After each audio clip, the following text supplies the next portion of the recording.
Natalité, mortalité, la vérité explosive, le choc historique, parce que les données officielles de l'INSEE sont sorties.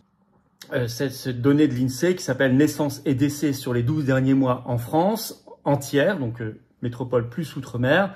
Et ça donne, alors je vais essayer de vous le montrer à l'écran, ça donne ce premier graphique, il est là. Donc vous avez depuis 1900 ici 95, en vert les naissances, en rouge les décès, France entière. Donc vous constatez qu'en fin de période, ça y est, 600, donc sur l'année glissante, 650 400 naissances, 651 200 décès, donc un solde démographique négatif pour la première fois, moins 800. Et c'est repris même dans la presse, puisque BFM TV en parle ce 23 juillet notamment, il n'y a pas que. Alors je vais vous citer. Cela arrive plus vite que prévu, relève François Gérolf, économiste auprès de l'OFCE. Même les projections d'il y a quelques mois attendaient ce retournement pour 2027, donc 2 ans avant. Ce solde négatif concernait déjà la France métropolitaine.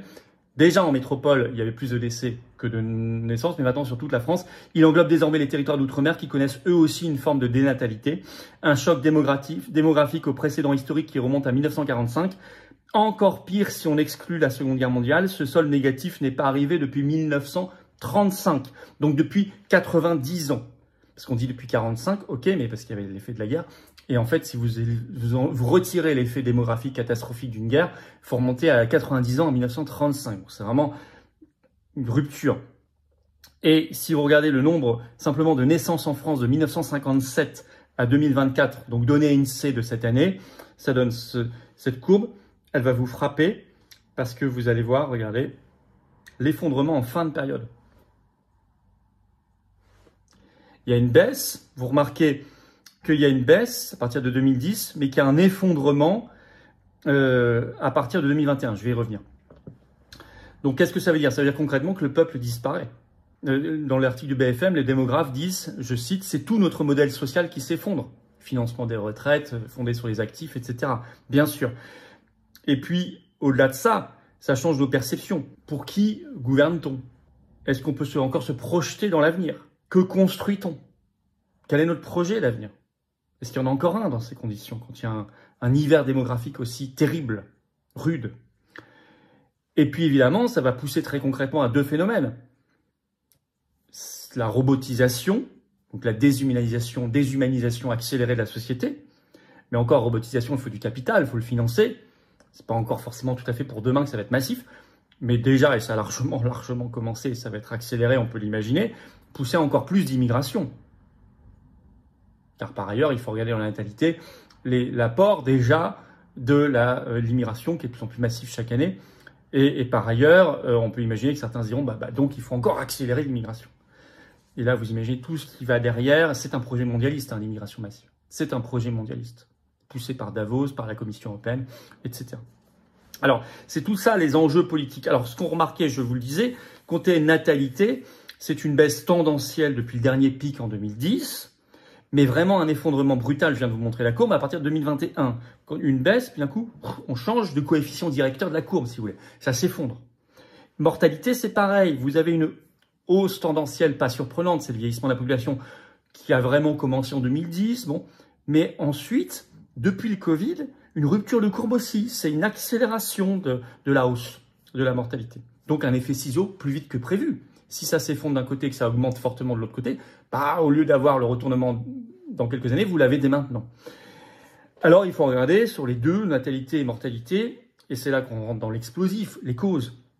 Effet Covid-19, effet direct, on sait bien, il y a eu l'effet de la maladie en elle-même, mais ça c'était très ponctuel et encore, ça a été relativisé ensuite. Mais l'effet ensuite de tout ce qui a été détraqué dans la société par les confinements, la stratégie de la peur, l'effondrement dans les EHPAD, les hôpitaux, ok, et puis les injections. Et ça, c'est l'éléphant au milieu de la pièce qu'on ne veut pas voir. Les injections.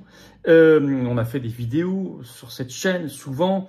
On a cité des études, on a donné la parole à des gens sachant là-dessus. Et chaque jour, vous avez des questionnements étonnants dans la presse. Encore, regardez, parce que c'est pas qu'en France, c'est dans tous les pays très injectés. La BBC, au Royaume-Uni, ce 20 juillet, sort cet article. augmentation mystérieuse, je cite le titre, hein, augmentation mystérieuse du nombre de cancers du poumon chez les non-fumeurs. Mystérieuse. Ou encore, Science et Avenir, 15 juillet en France, comment expliquer la hausse des cas de cancer digestif et colorectaux chez les moins de 50 ans? Et puis vous aviez cette étude qui était sortie par l'ESC, l'European Society of Cardiology, la Société européenne de cardiologie, qui, en mars 2025, mais elle est ressortie beaucoup ces derniers jours parce que sur son compte X, notamment un célèbre épidémiologiste américain, Nicolas Hulscher, l'a sortie, la remise avec analyse le 20 juillet sur son compte X. Moi, mon compte X, c'est F-Philippot, comme Instagram, si vous voulez me suivre. En écrivant ceci, je vais vous citer en extrait. Les injections ARN messager contre le Covid-19 liées à des cancers cardiaques extrêmement rares et mortels, une étude récente, écrit-il, évaluée par les pairs, rapporte que 2 hommes auparavant en bonne santé ont développé des tumeurs cardiaques mortelles. Je vous épargne les noms scientifiques. Quelques semaines après l'injection, plus exactement le premier avait 49 ans, les deux en sont morts malheureusement, hein. Et ça s'est développé, il a été diagnostiqué 4 semaines après sa première dose Pfizer, et le deuxième avait 43 ans, c'est 3 semaines après. Vous avez par ailleurs côté mortalité, une hausse en France de la mortalité infantile chez les moins de 1 an, qui est passée de 3,5 pour 1000 en 2011 à 4,1 pour 1000 en 2024. Et sur la natalité, on peut lire par exemple l'étude du statisticien Pierre Chaillot qui a sorti son livre « Covid-19, ce que révèlent les chiffres officiels » et dedans il explique, je cite, « Il y a eu une baisse de la fécondité des femmes dans tous les pays d'Europe 9 mois pile après la période d'injection. » Et d'ailleurs, vous avez remarqué qu'aux États-Unis, sous l'impulsion du nouveau ministre de la Santé, Robert Kennedy Jr., il n'y a plus dans le calendrier vaccinal des femmes enceintes l'injection ARN messager Covid-19. Ça a été retiré il y a plusieurs semaines maintenant. Alors, ça, il faut continuer de chercher la vérité, les enquêtes là-dessus. Mais il y a un tabou, une chape de plomb, un interdit. Ce qui est idiot, ce qui est criminel. Et nous nous battrons, nous, toujours pour la recherche, la vérité, la vraie science et la liberté d'expression. Il y a d'autres causes. Attention.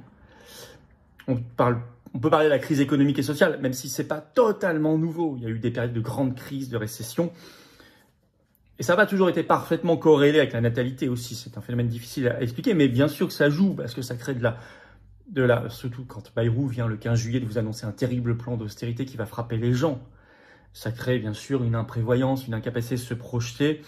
Et donc, dans ces conditions, vous avez moins envie de fonder une famille ou de l'agrandir. Et puis, il y a quelque chose de très intéressant.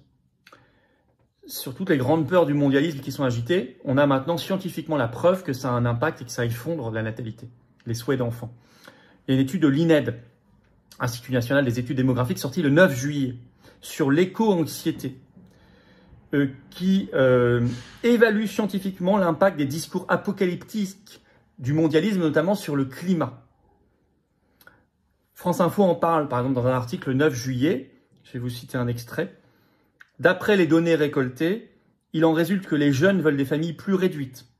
Par ailleurs, la jeune génération est aussi plus incertaine quant à l'idée de faire un enfant. La baisse des intentions de fécondité est beaucoup plus marquée pour les jeunes adultes de moins de 30 ans. Le nombre total d'enfants souhaités a diminué de 0,6 enfants, c'est énorme, en moyenne en 20 ans. Dans le détail, il est passé de 2,5 à 1,9 enfants. De 5, vous êtes au-dessus du seuil de perpétuation de la population, c'est 2,1. À 1,9, vous êtes en dessous. À 1,9 souhaité pour les femmes et de 2,3 à 1,8 pour les hommes.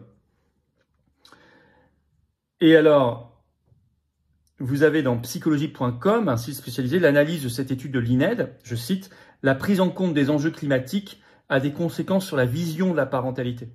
Selon les données de l'étude, parmi les personnes qui sont déjà parents ou non et ne souhaitent pas ou plus avoir d'enfants, 9% affirment que la décision résulte de la situation environnementale. 22% reconnaissent qu'elle a participé à la prise de décision.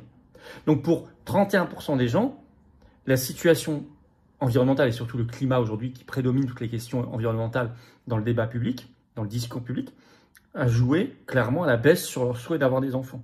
Je cite encore. Plus d'un dixième des Français a par ailleurs déjà envisagé ou envisage encore des démarches de stérilisation. Un dixième. Plus d'un dixième. Des démarches, cette fois, on parle de devenir stérile. La même proportion envisage l'adoption. Pour ces deux catégories, l'enjeu climatique est totalement lié au projet dans 31% des cas et en partie lié pour 20% des répondants.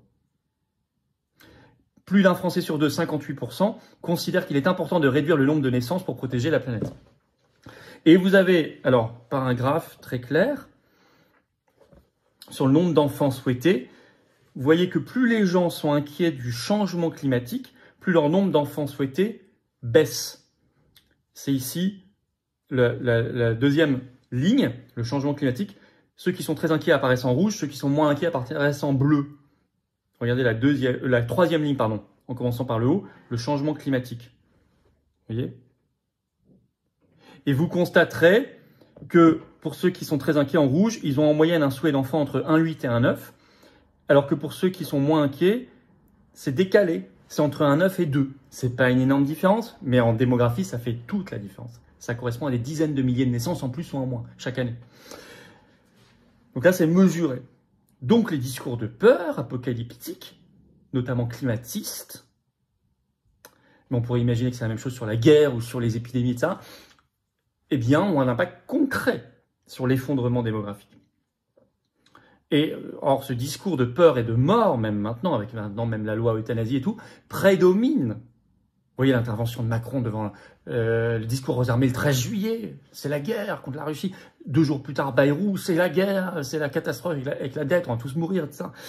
Tout ça, la loi euthanasie, ça alimente un climat, une ambiance de mort et de peur. Et ça joue concrètement, on le sait maintenant, c'est mesuré scientifiquement. Donc on est dans un basculement historique grave qui conditionne l'avenir. Il faut vérité et enquête, je vous l'ai dit, sur les causes réelles de tout cela, côté natalité, côté mortalité. Mais il faut refuser les discours de peur parce que ils tuent la société finalement, ils tuent le peuple à la fin, conditionnent l'avenir. Et évidemment, en sortant, en recréant un projet national, en remplaçant la peur par l'espoir, sans nier la difficulté, il ne s'agit pas de vivre dans un monde éthéré, non, on connaît le poids des choses, mais malgré tout en remplaçant la peur par l'espoir, en aidant les familles, les parents, ça c'est une politique sociale, c'est une politique familiale, c'est une politique nataliste, c'est une politique économique, c'est évident, mais en recréant au-delà de cela la peur et l'espoir, en changeant la politique sanitaire, en arrêtant ces injections ARN messager aussi, ces choses très concrètes, vous avez là un cocktail positif qui peut faire repartir la machine. Mais il faut y aller vite en démographie, parce que parfois les effondrements deviennent vite, au bout de quelques temps, irréversibles, ou très difficilement réversibles. Donc plus on prend le problème vite à la racine, plus on a des chances de s'en sortir. Et ça évitera d'aller vers la société de la robotisation à outrance, inhumaine, et de l'accélération de l'immigration massive, alors qu'il faudrait aller dans le sens inverse, arrêter complètement. Donc, en fait, il faut déjouer le projet des mondialistes, pour être clair.